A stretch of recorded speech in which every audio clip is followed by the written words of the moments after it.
Hi, I'm Maria Ospina. I study birds at UC Davis. These birds include what is called a sage grouse.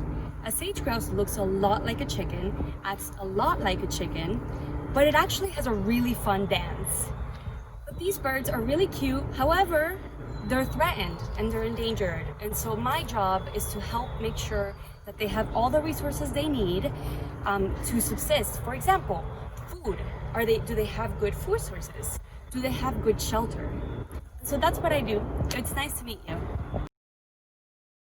So growing up, I had a lot of birds around my house. My grandma used to have a giant cage of birds from like 20 different species.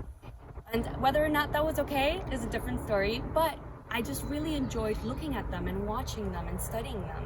And so birds are important to me because it brings me back to home, back to what my grandma used to enjoy, as well as I just love being in nature. I love being outside.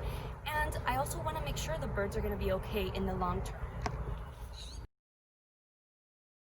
So while I'm in the field and I study birds, I tend to go out to study them very early in the morning, right before the sun rises, and I sit there watching them for about 3 hours.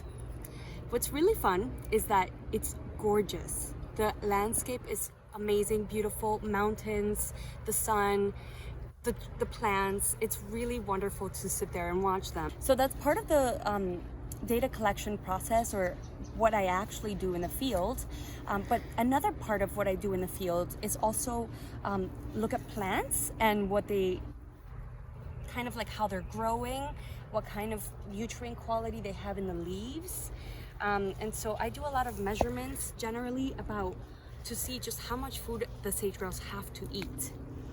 This involves doing what is called transects, which is walking a line and studying how many plants do I see? What kind of plants are they? How big are they? How many leaves do they have? So these are some basic questions that I also try to answer with my research. So part of the field work that I do, as I mentioned, involves observations and watching these birds for a long time. And so the things that I tend to look for is like, what are they doing? What can you see? Are they eating? That one is looking for food. So they are kicking their feet to pick at the ground, which is an important part of their diet component. And so just studying how many times they do it, for example, who they're doing it with, who are they hanging out with? Why are those two closer to each other than these two? And so these are just questions that I run through my head, and I just take really good notes about who's doing what, so that later I can understand what that means about that bird itself.